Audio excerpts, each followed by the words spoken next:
This is the closest that Haiti and you will ever get to a World Cup. I'm Okay, sorry. okay. No, it's not you hater. Worst fitted, Matt Turner. I can kind of see that. Diego, Neymar, Messi, Cristiano. Let's throw Matt Freeze in there. Hell yeah. There you go. What's going on, everybody? It's your boy Elisha here, and welcome back to a very special episode of Through Ball built by the Home Depot. I am joined by the very best of the game, okay? The best co-host that anyone could ask for, the amazing Kaylin Kyle, the ravishing Darian Jenkins. Guys, we are ready for the World Cup draw. We're ready for the 2026 World Cup, and North America is ready to welcome the world's game. Let's talk about it.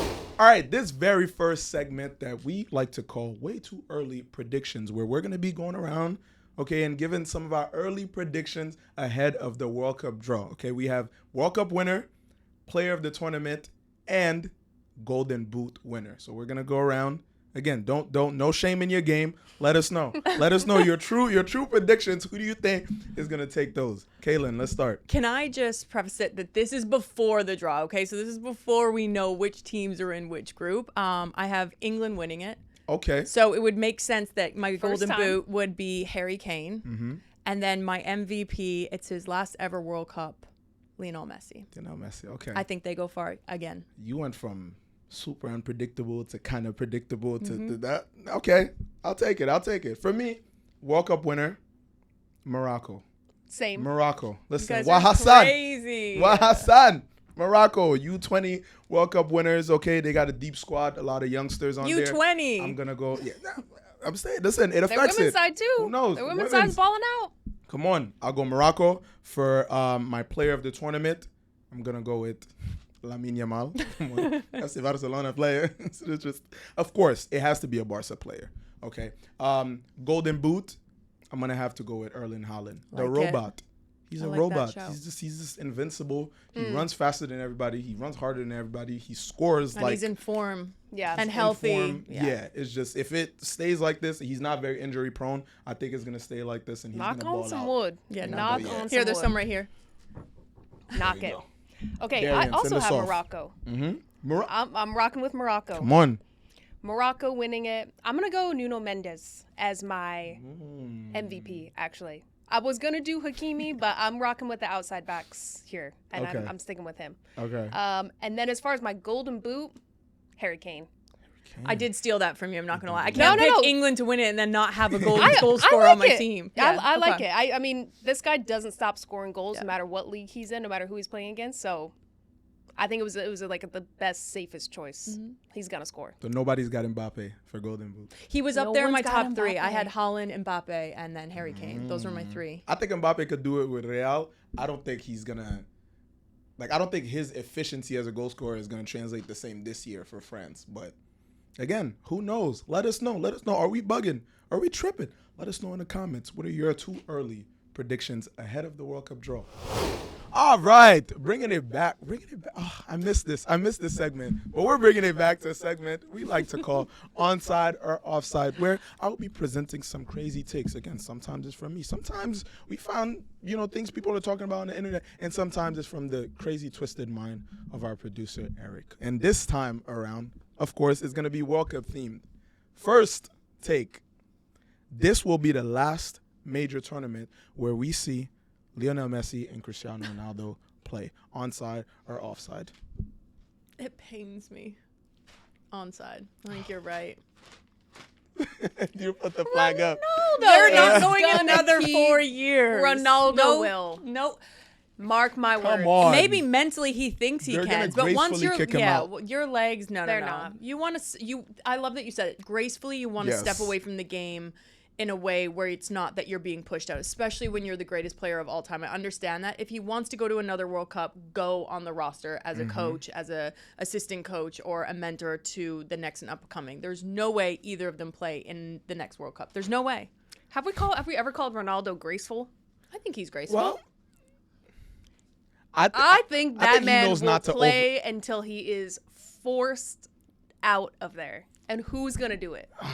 Listen, think so. based on how his career has gone so far, I feel like he did his time in Manchester United, left at the perfect moment. He did his time at Real Madrid, left at the perfect time. Same thing, Juve. He hasn't overstayed his welcome anywhere. No. I don't think he's gonna do this like overall. I think he continues to perform strategically. Going to Al Nassr just made sense. I think when he really feels like, it's enough. I've done everything I can. He's gonna bow. And again, he already said it. He's a billionaire. He's won damn near everything. If he doesn't win the World Cup this time, I don't see him wanting to be a part of another tournament where he's not, contributing greatly to it. So the minute he feels like that's it, which is, eminent at this point, he's going to just leave. I think the one thing I will say is we're very lucky that we've had both of these players play in the same era of football, and we've been so lucky. And I know there's always a debate, who's better, Messi or Ronaldo. My 4-year-old and my 7-year-old had this massive debate in the back of the car, and I was just so happening to be filming it. And they both made valid points. And I'm like, you guys are both right. Like, they're both fantastic players. To be fair, both have won. They probably make just as many valid points as adults do. So. It is very true, but I just said to both of them, because then they're like, who do you think's better? I'm like, I think we're very, very lucky to have been graced with two players in the same era and have grown up to watch them from their, being young players to these old, incredible players. And now they're stars for the up and coming of our next generation. All right. Well, I'm still going offside. That's just for Ronaldo. All right. Moving on to the next one. The take is the winner of this upcoming World Cup will be a first-time champion. Onside or offside? Offside. Ooh, Onside. Onside. Come on, Morocco. Come on, Morocco. Well, Hassan. I feel really ganged up on this podcast. All right, we're coming back for a special World Cup edition. No, you're going to England. I'm gonna stick with we had our predictions. I'm gonna stick with England. I think and if England don't do it, then you have France, then you have Germany, then you have Spain, then you have Brazil. There's just so many top nations that right now. I don't disagree. I think Morocco is an upcoming nation, but I just don't think they competed in 2022, but they couldn't get over the line. And I think that's when you saw the difference. They did knock out Spain. 100%. But then you see the final. Those are two great nations, one of arguably the best World Cup final that we've ever seen. I just don't think Morocco's going to do it this year. I don't. Listen, my train of thought for me with all these big teams is Germany are just not the Germany they used to be. Spain, I think if Spain don't have Pedri and if Lamine is just not feeling good, Spain is not going to win it. France, it's not the France that played 4 years ago. And I think, again, Mbappe is way better with Real right now than he is for France. Argentina is not going back-to-back. Brazil is Brazil. I hate to say it. And within all of that, obviously, it would be great to see Portugal, even though they haven't won it before. So they do fall into the newcomers, the new winners list, but they've always been such like a powerhouse in the World Cup. Yeah. But again, they would be at the top of potentially that list of new winners. But in terms of newcomers, I'm talking somebody who's never even had a shot or come close. And Canada. Portugal. Damn. Shout out Jonathan David, man. U.S. men's national team. True. Shout out. But yeah, I mean, let us know in the comments. Who do you think is going to win this World Cup? It's too early to tell, but who cares? I mean, football fans, we're experts, right? We know everything. So let us know in the comments. Next and final take.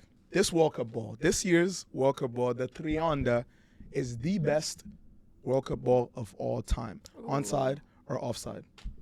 Of all time? Of all time. What about like top 3? Can we switch it? Of all time? I want to hear both. Okay, I'm going to go all time because the World Cup's in my backyard as well as your backyard. Okay. And because this beautiful Canadian maple leaf, I'm just going to turn that right here. It's in there. I wouldn't say all time, but I would say it is very cool to see the 3 different nations on one World Cup ball. It's cool. Facts. My kids like it. I'm going onside. I love this ball. I love the emblematic of it. I love the colors of it. It's fun to play with. Shout out, they sent me one. I love it. I'm still kicking around with it. It's got me back on the pitch. I'm going yes. Listen, I'm going to say this. I've heard so much. Ever since this ball came out, I've heard a lot about this the World Cup ball, this the World Cup ball. Look, to me, no World Cup ball has any whether it's how it looks, the significance of it, it's all determined by how the World Cup goes. I feel like every ball looks standard to me until after the World Cup. What happens during the World Cup is what gives it the allure, is what makes it special. It's true. Yeah, so I feel like until after this World Cup, but ever since it got unveiled, everybody, it's like, this World Cup doesn't do it. You guys are capping, bro. Wait after the World Cup happens so that we can actually see, because the memories of it is what it's so true. gives it, that I meaning. like So- that take. I do too. That's Oh, amazing. that was Yes. Hey, here, do you want to do your onside with Wait, this? wait. Don't screw it up. Ah! Get it back now. Let us know. Again, what do you think? What are you rating the World Cup ball out of 10? The 3 under. Is it a 1? Is it a 10? Is it a 5? Or, again, do you agree with me that we just have to see it through after the World Cup to see really, how we feel about this ball? But let us know. We want to hear from you in the comments. Comment. Say something to Caitlin and Darian, as you always do. All right, for this next segment, we're going to be talking about breakout players for this upcoming World Cup. Obviously, every single World Cup, there's just a guy. There's a guy that just, has a moment of magic or multiple moments of magic, and that just, propels them for the rest of their career. And, sometimes they have little stints, little moments before then in their clubs that show you, hey, this person might, have a magical World Cup. But, oftentimes the World Cup is that stage for them to really make a name for themselves. James Rodriguez is one of the biggest examples Good that shout. I've seen. Even Keylor Navas. It's those guys went to Real because of their breakout performances in the World Cup. So who do we think are going to be the breakout players for this 2026 World Cup? I thought you were just describing your life there for a moment. Come on now. We gotta be honest. Come on now. I'll let you go first. I'll be happy. Oh, thank you, Kayla. have my course. moments. I'm rocking with the French. I was a hard pick between Olise and Doué, but I'm going to go Doué. I Desiree have Doué. loved watching him play. Yeah, He's you have. 20 years young. He's elegant on the ball. He likes to go 1v1. I'm thinking Dembele is always injured. They need someone else to come in on that side. I think he Yeah. beats out Barcola. I love him. I think he's going to have an Yes. incredible World Cup. I don't mind that show. You've been rocking with him for a while. This is like I love podcast Doué. from ages ago. Roll the tape. All right, I am going to stick. I think I'm going to go with Brazil. I know I was giving Brazil a really hard time about, signing a new manager when Carlo Ancelotti was announced. I think I'm going to eat my words, so you can rewind the tape as well, because I said I wouldn't go there if I was him. It's because he's won everywhere that he can win in Europe. But if it's a manager that can take a team where they've been struggling so much, I know that they've been struggling as of late as well, but to get into a World Cup, you have a young 18-year-old Estevao. I mean, he He's is a phenom. a phenomenal player. I was lucky enough. I mean, we all worked the FIFA Club World Cup, and I never knew of him. You hear young and up and coming stars through social media, and Brazil always has young and up and coming stars, the next Neymar, the next Ronaldos. But this kid was something special to see with Palmeiras, and it was beautiful. I was at the game Palmeiras when they did play Chelsea, and he ended up scoring in that game. both We were worked there. it together Yeah. with DAZN. Shout out DAZN for having us there because it was amazing. And I remember seeing his face, and he wanted to celebrate it, but then he also had tears because of how much Palmeiras and the fans meant to him. Yeah. But then he was so delighted because the Chelsea fans, Cole Palmer, came over to him and was Yeah. like, in the broken English, like, we're so excited to have you. And I think that emotion as a young kid to be able to handle it on one of the world's biggest stages of the FIFA Club World Cup, it was electric. It was amazing. We didn't really know how that tournament was going to play out, but his technical ability is incredible. His 1v1 is sensational. Yeah. His soccer IQ at such a young age, at just 18 years old, he understands the game so well. So I'm so excited to see him in the World Cup with Brazil, a team, that's known for their flair and creativity on the world's biggest stage. And I really hope he has a great tournament. For sure. I love that shout. All right, for me, I think, again, continuing with the theme of, I think the underdogs are going to shine through a lot during this World Cup. For Côte d'Ivoire, my shout is Amad Diallo. He's Love and for that. one reason only. He has, again, in his arsenal, in his bag, he has a lot of different assets and skills. But the main attribute that I think is going to make the difference this World Cup is his clutch jeans, and I'm not talking about denim. This guy, again, he shows up in the biggest. Just denim in general. Just denim in general. But I just feel like he has that clutch gene, and whenever his team need him the most is when he shows up, and that's what's memorable to me about any breakout players. Like I spoke earlier about James Rodriguez. It's like that screamer from outside the box that he scored. So it's like those moments when you're needed the most and you show up, and against all the pressure, your country's watching, the whole world is watching, and you're able to deliver. I think that he has that, and he's shown that on the club level. I think he'll show that in the international level. Can I have Amad another turn Diallo. as the host? Am I allowed to have another turn? Of course, of course. Okay, I want to throw someone else in the mix because we've seen him in the lead up into the World Cup with the U.S. men's national team, Diego Luna. I think it's something that the U.S. team has been missing, and it's, they've been scrutinized for all the wrong reasons in the media because, do they take the U.S. men's national team serious? Do they play for their last name on the back or their crest on the front? And with that note, and I'm so glad you brought up Diego, with that note of breakout players and, of course, Diego Luna, we have the man himself, the big dog, right here on Through Ball, and we're going to talk about all things, not only the World Cup draw, but the 2026 World Cup overall, right now. All right, everybody, today we are joined by a very, very special guest. We have Real Salt Lake and the U.S. men's national team player, Diego Luna. Diego, how you doing today, bro? Very good, guys. How about yourself? We're doing good. We're doing good. It's inching forward to the World Cup. It's a very exciting time. We got the World Cup draw coming up, and so it only felt right, to be able to have this conversation with you and get some thoughts as to, how the whole tournament is going to line up in 2026. And to get started, I think that, for every single year throughout different international tournaments, everyone has their opinions as to what the U.S. can or can't do. And, that varies depending on, what the lineup is, what the landscape of the game is. But from your perspective right now, what does the U.S. need to make a deep run in this upcoming World Cup? Yeah, I think for us, I think we have the quality. I think we have the talent. We have the player pool. And I think it's going to come down to that, that grit and that mentality to put in the extra work, to fight, to battle, to challenge. I think that's the thing that is needed and to compete against, these higher level teams and kind of how tournaments are in these moments. And it feels like, based on, again, when you're talking about the grit and that ferocity, you got to have players that got that dog in them. Yep. So looking ahead, how do you bring that out of players? Because sometimes it's like they got it, but you need that extra bit, to really get them to display it out there on the pitch when it matters the most. Like, how do you get that extra step out of a player? They just have to watch him. Facts. That's it. Facts. That was the alley. For That real. was the alley-oop for that. Yeah, nah.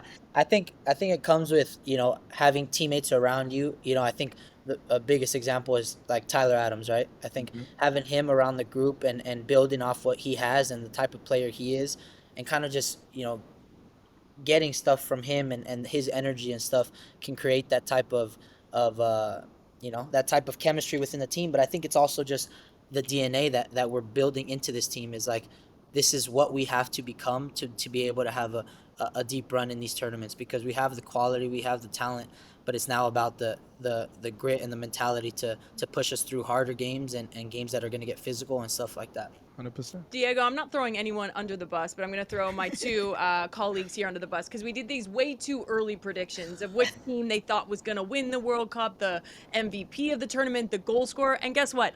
None of them had any Americans in it. Yep. None of them had the American team winning it. But let's shift focus back to I you. don't Mind you, recall. Caitlin had no I don't Canadians recall. either. We're not a Canadian player on the podcast. If it was Kyle Larin, it would be a different story. My lawyer's not here. I can't. Diego, I talk can't to me confirm. about what Mauricio Pochettino has done with the U.S. men's national team. Obviously, you've gotten your call-ups under him as a manager. What's been the communication with you and him as a player, and what he expects to you for, when you do get that call in with the team? Yeah, I think it's known that, for me, it's the opportunity with the mentality and the grit and the effort and the stuff that I put in to every camp and every opportunity I get to play with the national team and even with my club. And I think that's something he really likes from me, and I think that's something that I have to remember and not, kind of put to the side. Just remember why I'm there, and it's because of this, the talent, but also because of the grit, the mentality, the hardworking effort that I put in. That can feed off into other players and can see, like, if Diego's doing this and Diego's mindset's like this, then we all got to match this and bring that energy to the team. Diego, I love hearing that, and I think, the emblematic moment for me was breaking your nose, getting back onto the pitch. It just showed the DNA of you and this team, and I can see how other players and Poch fed off of it. There's so much respect there. What in your personal game are you looking to work on, beyond that? You have the talent, you have the technical ability, the Yeah. grit, all of the intangibles, but what's the next level for you? Yeah, I think for me, and I think leading into this World Cup and this off season and stuff, the biggest thing for me is the defensive work on both sides of the ball. I think making sure I'm able to do that for 90 plus minutes is yeah, I can attack, I can create chances, but it's making sure I'm doing my defensive responsibilities for 90 plus minutes while also being able to create and score goals and create chances when the chance is given. So I think that's the biggest thing for me, is making sure I'm able to perform at a high level for 90 plus minutes on the ball and off the ball, being a team player. Now, a lot of people love you, and you've become kind of like America's sweetheart. And He really, and we've met. honestly, He really is. he really has, Diego. I have to say, anytime, obviously, I cover Major League Soccer. Yeah. Anytime the conversation about the U.S. men's national team or Real Salt Lake or who's your favorite player in the league, I am like the biggest Yeah. advocate for you. And it's not even just because you're on this show with us today. What you bring is like, and I know you were talking about with the U.S. team. For me, and I can say this because I'm Canadian, this is what they've lacked. They've lacked a player like you that's ambitious, that's hungry, that's willing to fight for one another. When I would Yeah. tune in to watch the U.S. men's national team, it was almost like, yeah, it's just another call up. Now almost it's like a mindset shifts when I see you on the pitch, and it's just something that I absolutely love to see because, as we know, of being female athletes and getting called up with the Canadian women's national team, it's about playing for your crest, not Yeah. the last name on your back, which Yep. I see that in you and I see that in your game. Sorry to cut you off. No, for sure, for sure. Well, No, thank you but to very that much. point, to Yeah. that point, again, a lot of people share this sentiment about you. However, you're you're an athlete. You're an Yeah. athlete. So I wanna tap into, and again, you're one of those players. I asked that question earlier because Yeah. you're one of those players that has that dog in him. Yeah. I want to tap into competitive Diego for a second. Yeah. We're talking ahead of the World Cup draw. Who would you like to see maybe compete next to the U.S. men's national team in the same group? Not because oh, this is gonna kind of be a cakewalk for us, but no, like I Yeah. want to see them. I want to see them Yeah. out there, and I want to see the U.S. play against them. No, and Who's that for you? I think going into this tournament and the thought process behind it, I think it's such a cool opportunity, to play host the World Cup, right? And I think would be even cooler is to play against, some top level teams in the group, in the quarters, in the semis, in the round of 16, all of this. And I think it would be even cool to have a super challenging tournament, because it would make everything seem, more special and more kind of speak about this team differently, instead of having, you could say a walk in the park team or something like that. So I think, playing against the Brazils, against the France, the big teams, the teams that have, a lot of experience and a lot of, for being well in big tournaments, I think that would be really cool for us to get games like that on home soil and see what we could do. Who's the player that you'd want to match up against the most? If you're in the middle of the pitch and you're looking up the field and you're like, yeah. Oh man, I really hope it would be awesome to play against Brazil and have Neymar in the field. I think that would be pretty sick to play against Neymar and kind of, yeah, I think that would be amazing. Diego, I have a total hypothetical for you. If Yeah. you got to pick your ideal five-a-side team, yourself included, of players Okay. you could see in the World Cup, who would be on your team? Oof. Myself included, like I could put myself in the You team. have to. Yeah, You you're can put in. yourself on. Okay. Yeah, put yourself on the team. No, you're in the team. Okay. Some potential foreshadowing. Come on now. Yeah. Okay, let's go Diego, let's go Neymar, Messi, Cristiano, Ooh. and then that's 4 or is that 3? That's 4. And then we'll go I just want to help you out a little bit. You could pick like a youngster from Barcelona, the greatest. He's obsessed with Barcelona. But I'm just saying, it's just Go it's with a your shot. Go with icons, yours. Diego. Go with your Okay. icons. no, that is a good one. Yamal's a good one. But I want to put a goalie in there, but I kind of go blank with goalies. Matt Freeze. Let's throw Matt Freeze in there. Hell yeah. Yes. There you go. Yes, sir. I love that. I love that. And obviously, you spoke also about this World Cup being on home soil, but the Yeah. home is kind of spread out into 3 Yeah. different countries now, and you've had, the unique opportunity or the position of, Yeah. representing essentially the U.S. and Mexico, because of your background. What does that mean to you, being able to, again, to have both of your cultures share the Yeah, spotlight, yeah. for this World Cup and hosting it. It's once in a lifetime opportunity. Like something like this is pretty crazy, right? To be able to be Mexican American and have the World Cup being hosted in the U.S. and Mexico, I think it's really special for me, but also for my family, for my background. To hopefully, knock on wood, you be a part of this World Cup and kind of see where this takes me. But to represent the U.S. in a World Cup with Mexico and U.S. hosting, it's a super cool experience. For sure. Diego, I want to ask because, of course, peeped your Instagram and you have the most adorable child, Manolo. He is Manolo, yeah, yeah, so cute. How important and how much more motivating is it to have him yeah. at your games through this journey cup and rocking your name on his back? Yeah, I think I think it's been, a rocket ship ever since, finding out I was gonna be a dad and with him being born and stuff, it's been nonstop motivation and a love that you didn't know was possible to have in you, right? To see your own son and the feeling you have. And now it's not about just playing for fun or enjoying it because I love it. It's about, providing and creating, a career and a future with this, to provide for him and for my family. So I think it's been, endless motivation, and it's super exciting to always have, something there that's urgent happiness right away whenever you see his face or hear his voice. So that's pretty cool. Would you want to see him Wow. play football when he's older? Ah, I would, yeah, I would. I've What been asked it position? a What lot. I position are we would, putting him in?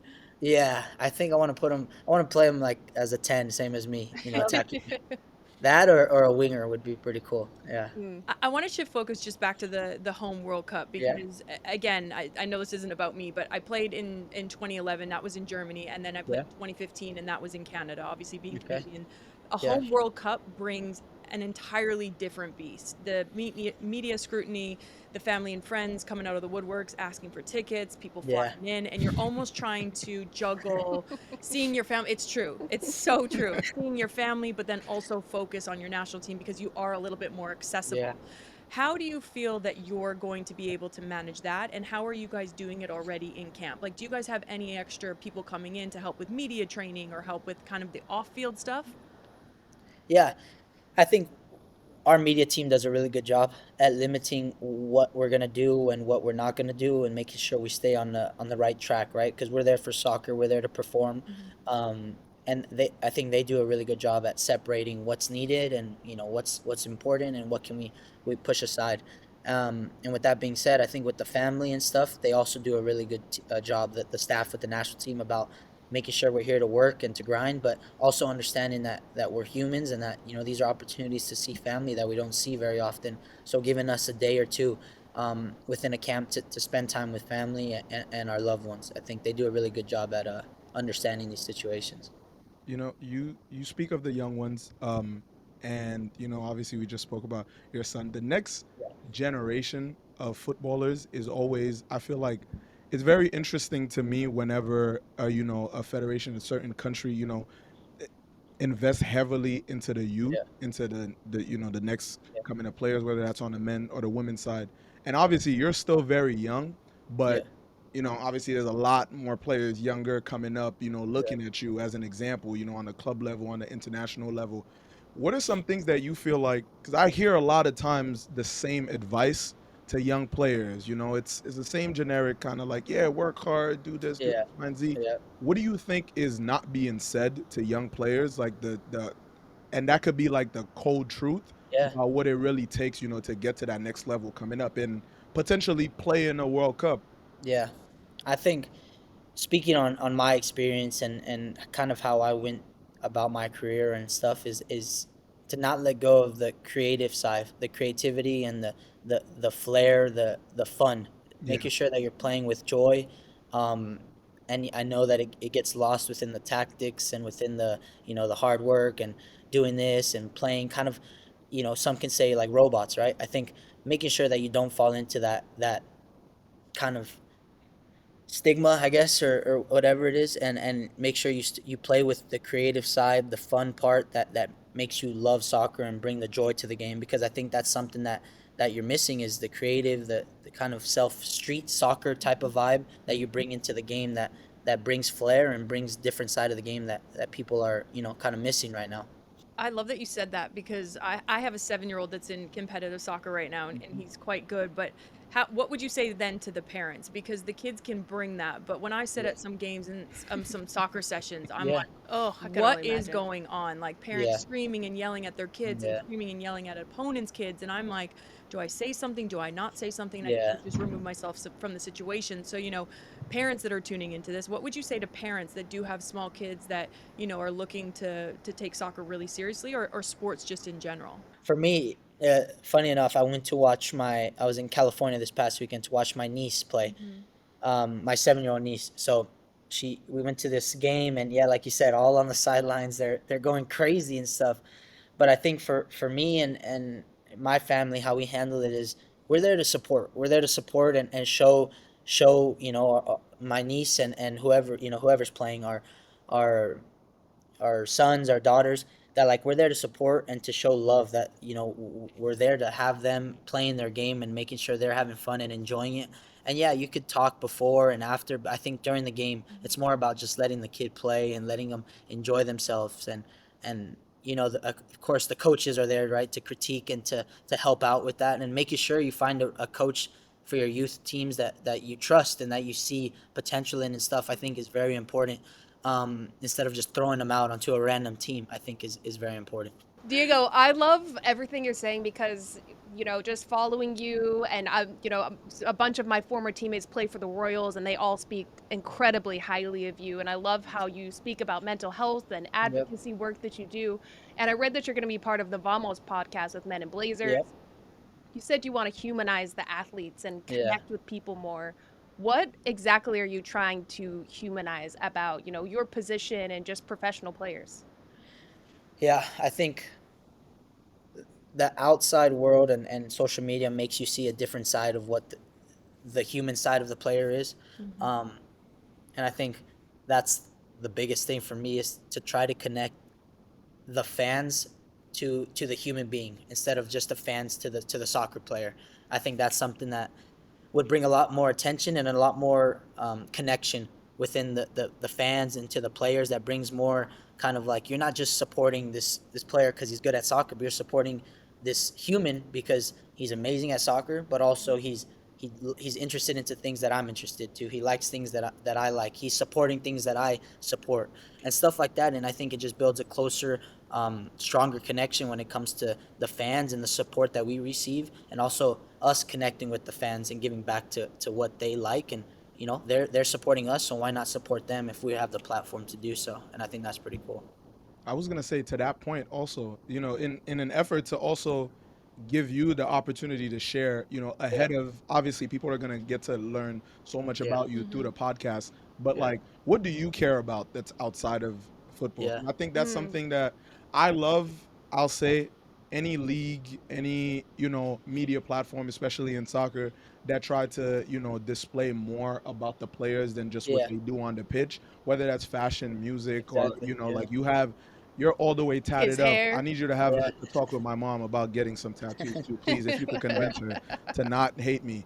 But yeah, so it's like, what else are you interested in? What else, kind of, Yeah. brings you passion and happiness outside of football? Yeah, I think outside of soccer, it's family. I think is the number one thing for me.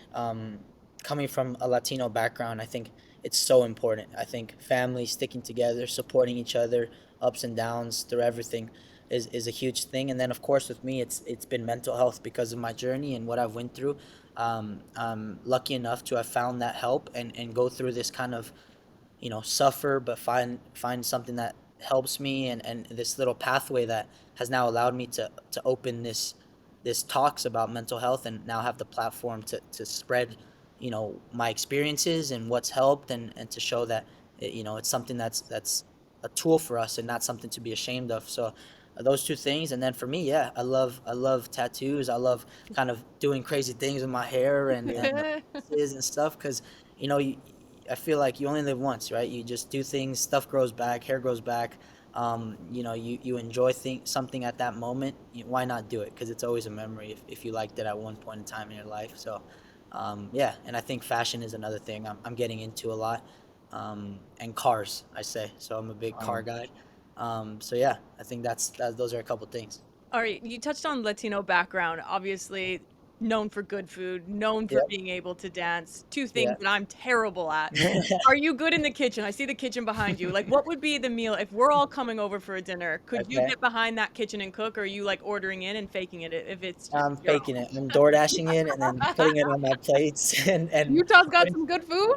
putting some dirty pans in the own? sink. Yes, I like it. That's the style. No, yeah, I haven't got into the cooking scene much. My mom is amazing and my sister's amazing at cooking, but yeah, I haven't gotten into it much. But I think with dancing, yeah, that's something also that I really like to do. I like to dance bachata and cumbia, a bunch of these dances. My Lord. Go to these little, kind of events and little parties outside that bring dancing and good music.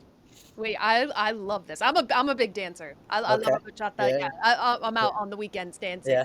But Digo, I want to ask about your hair. I like to switch it up, and I loved your Yeah. Pink Pony Club era. Yeah. You did the bright pink. What's Yeah. gonna be next? What's an idea that's going on that you're gonna try?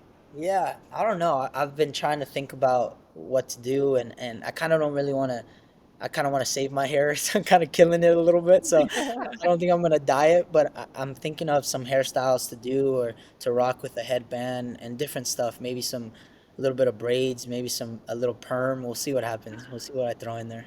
Listen, I'm putting in my bid for a mohawk. I was gonna say Okay. mullet. I was A gonna say like a mullet? cool Oh, The mullet. mullets yeah. are in. Yeah, mullets are cool. Okay. His dad Okay. mullet. Yeah. He's like, okay, not doing that. Okay. He's gonna come buzzed. Oh, never again. Never again. All right, let's have a little bit of fun with you. I know we've been a little Okay. bit serious. Okay, Yeah. in the U.S. men's national team camp, who is the best dancer? Best dancer. Let's go with probably West. Okay. Okay. Okay. Yeah. Who's Yeah. got the best music? Like Nice who's hooking it up in the locker room? Tim Weah. I feel like Tim. Yeah. Ooh. Yeah. What about best style? Oof. Say Tim's up there. Tim got some good drip. I feel like Tim's got some good drip. And then to be honest, I just say Tim. Yeah. Okay. Who's the worst dresser on the team? First of all, I've seen Timothy Weah pull up to U.S. men's national team game in the middle of a summer with a full-on hoodie on, black hoodie on. So even if it hurts, even if it makes him uncomfortable, he gonna bring out a fit. He's gonna bring out regardless. So He's like yeah, the French national team. yeah. He knows the Uh, cameras are on. worst fitted. Let's go Matt Turner. Oh, I you can can't kinda do see him that. dirty. Yeah, he is. Yeah. Yeah. Who's got the best car? I think West. Yeah, I think West has a pretty cool sports car. I think he has a Ferrari, so that's pretty sick. Ooh. Okay. Yeah. Whipping Damn. around in Italy. Okay, I like it. Yeah, exactly. Exactly. We didn't have those wages in the NWSL, but I'll Nope. just leave it at that. Who's like the class clown? Like who is like the funny guy in the locker room for the U.S. team? Berhalter. Sebastian. Yeah. Really? You know what? It's so funny because I feel like even with Vancouver, like the stuff that you see on social media, it's like the team gravitates towards him. It's so Yeah. crazy. Yeah, this guy is a clown. Yeah. I was gonna ask because again, we're looking towards Yeah. the upcoming World Cup, but going back to like previous World Cups a little bit, what's been the most memorable World Cup that you've ever watched, or maybe that potentially even made you feel like, damn, like one day, like I want to be up there, I want to play Yeah. in one of those. I think the France versus Argentina one was unreal, man. I think Yeah. that was Yeah, that was crazy, dude. Yeah. I think that's one of the top ones, man. I don't think you can, a game like that is pretty crazy. So I think that would be one of the ones that I was like, damn, like you could feel like the emotions and like how intense, that game was and stuff. So it was pretty cool to watch.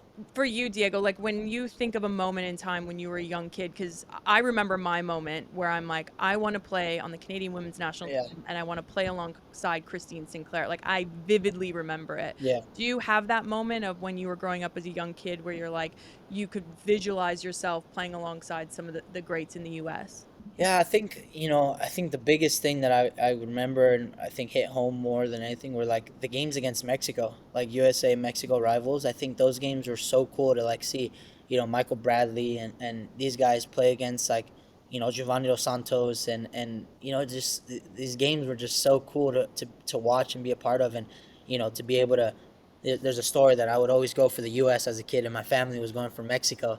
So there was always like that little rivalry in the house, and to just see like be able to play for the U.S. and wear that crest. But also I think in the goal that Landon Donovan scored against Algeria, I think was also a pretty cool moment in World Cup that was really special and had a lot of emotion and stuff to it. What's your expectation moving forward, not just for this team, not just for, the World Cup, but for overall, U.S. soccer culture? There's been a lot of talks as to how things are going to be after this World Cup. Every World Cup, every country that hosts a World Cup, there's always kind of like a new wave of fandom, new found excitement for the game. Like, what do you hope to see this becoming after the dust has settled post-World Cup? Just trying to connect more with the fan base and the country, right? To make sure that everyone understands, this type of game and bring it more to a more of a main thing here in the U.S. And I think after the World Cup, once people, tune in and realize what's this game mean and it's kind of a lifestyle, right? I think there's going to be a huge wave of success and stuff for the game after this World Cup in the United States. I think it's going to be super exciting. You know what's so annoying about Diego right now is, he's potentially going to be playing in his first ever World Cup. He's an absolute star in Major League Soccer. He's now starting his own podcast, and he's going to come for all of our jobs when he's retired. Okay, just don't come for our jobs, okay? You can work with us. Just don't come for our jobs, please. Okay, let's do it. There's room on Elijah's couch. Come on. There's room where Elijah's sitting. We'll just say that. You're right. There is some room. There's enough room for you. But Diego, my guy, appreciate your time. Thank you guys so much. Appreciate it. Yes, sir. Good luck moving forward. Again, we Yes, could sir. potentially be seeing Diego out there in the World Cup. That's the goal, man. Yeah, so we leaving out some crumbs of good Sending luck for vibes. Thank you very much. Appreciate it, guys. you. Well, that was our wonderful interview. Thank you so much, Diego Luna, for your time. Obviously, the guy who makes it so easy to root for him. So we're looking forward to seeing all the great things that he's got going on, both on and off of the pitch, and potentially during the 26th World Cup. But as always, during Through Ball, we got to talk about some extra time. Anything that we didn't get to mention during the show and that we still want to touch on that's important within the game. We can't leave the people on a cliffhanger. We gotta give him the rest. We gotta give him the full meal. So what do you want to talk about to the people today? Well, I feel like the conversation, the people. I'm obviously a Canadian living in America, and anytime everyone's always like, "Who are you rooting for in the World Cup?" I'm like, "What do you mean?" They're like, "Well, your boys are American, you're Canadian, your husband's English." So I'm gonna stick in CONCACAF with Mexico, Canada, and the U.S. in which team I think will go farther, and I'm putting it here now. You can clip it, you can throw it on social media, you can bring it back when the 2026 World Cup is in the quarterfinals, the semifinal stages, because Canada is going the farthest in CONCACAF. They have the deepest team. They have Poch, I love you, but Jesse Marsch is absolutely perfect for the Canadian team in the culture in which he is creating. Alphonso Davies is going to be back and healthy after suffering that ACL injury. He's one of the best fullbacks in the world. He'll be healthy, ready to go. Jonathan David has been flying. I just think right now, with the pressure that the U.S. men's national team has, they're going to crumble. And Mexico, I'm sorry, but you're almost in this rebuilding era, if Taylor Swift would call it anything. That's your era that you're in. Okay, my turn. I am so excited for this World Cup upcoming, but also what's this going to do for U.S. soccer with MLS, NWSL, our men's and women's national teams, how much of sport is going to grow here, how many more people we're going to see already rocking kits casually, already rocking the sambas, whatever it's going to be, how much it's just going to explode in the culture of the U.S.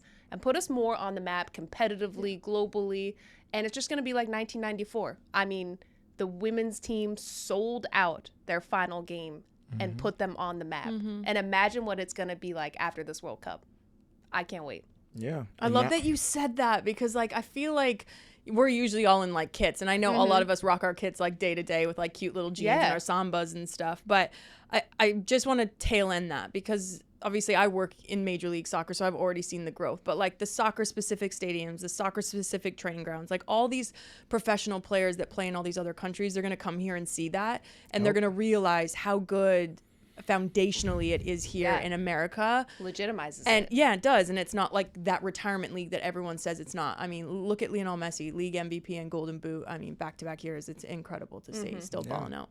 And now, specifically in New York, too, we got a mayor who's a soccer fan, too. Uh-huh. So, again, bringing more and more of that culture here. And hopefully, again, there's a lot of work done for soccer to grow within the city in the next coming years. But one thing that I'll say to kind of leave off everybody on, I'm really looking forward to seeing a lot of the players that we really admire and adore who are kind of on the fence right now going into the World Cup. I never thought I would say this, but Neymar could make it, could not make, like, we don't know. He's still very much on the fence right now with Ancelotti. So I would love to see Neymar play out this one, and I think that it would be his final World Cup. But even if he's not like a regular starter, which I think if he's going to be in it, he's going to be a starter. But I think his presence will do a lot for this team. Pogba has had some struggles fully like kickstarting his time at Monaco. So it's been a bit of a struggle. Shout out Ansu Fati, though. He's been doing great for them. But I'd like to see Pogba potentially get some playing time. He's got time. Yeah, he's got a little time to just like get some playing time and then potentially make it into that France World Cup squad. And then Endrick, for Real, he's not going to be playing for Real Madrid. No. This January transfer window is going to be his time. There's, rumors he needs to go cook where he's going to go. Potentially Marseille is what a lot of people are saying. So, yeah, there's still very much some time before all the squads fully get announced and everybody kind of solidified, like, this is our game plan for the World Cup.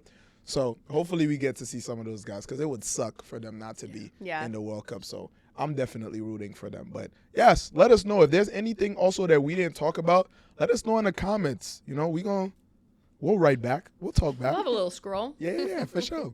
Yes, and thank you so much for your valuable time, for spending some time with us for a very special episode of Through Ball built by the Home Depot. As always, the lovely Kaylin Kyle, Darian Jenkins. It's been your boy Elisha, and we'll see you next time, hopefully.